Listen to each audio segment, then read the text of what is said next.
C'est fou comme notre envie d'être reconnu à l'extérieur de nous empêche, de nous écouter.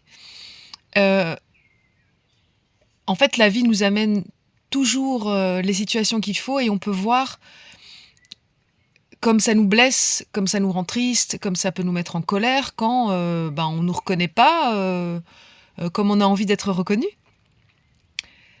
Moi, je vous dirais avec ce que je pratique, c'est une bonne occasion de voir à quel point on pense encore être quelqu'un.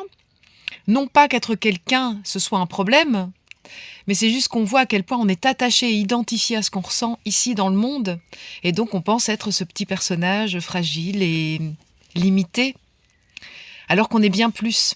Et c'est finalement, quand on se sent, blessé, ce que moi je dirais, c'est pas la paix en fait.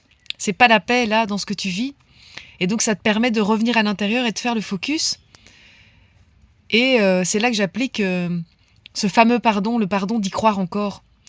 Hem Ça a changé ma vie vraiment. C'est ça qui a changé ma vie. C'est au lieu de me concentrer sur ce qui, semble, ne pas m'arranger à l'extérieur, je reviens tout de suite à l'intérieur. Ça s'applique à tout, absolument à tout. Ça s'applique à, la voiture qui tombe en panne, ça s'applique à, le sauna qui prend feu, ça s'applique à, des chiens qui viennent attaquer, les animaux, ça s'applique à, les soucis d'argent, ça s'applique à, peu importe la situation quotidienne la plus banale que vous allez traverser, vous êtes en train d'apprendre. Et tant que on rejette ça en se disant que c'est la faute d'un intervenant extérieur et que ça ne vient pas de notre histoire, de ce qu'on est en train de projeter, hem, on prend pas ses responsabilités.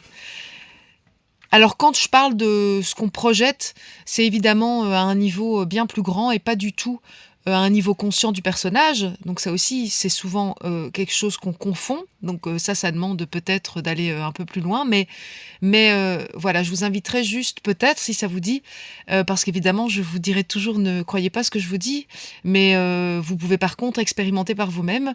Puisque moi mon but ultime c'est, l'autonomie et l'indépendance et c'est aussi, là que cette envie de liberté et d'autonomie m'a amenée, c'est de me rendre compte qu'en fait, vraiment, j'étais maître de absolument tout ce qui se passait dans ma vie et c'est là, vraiment, quand on ouvre les yeux, que la liberté commence.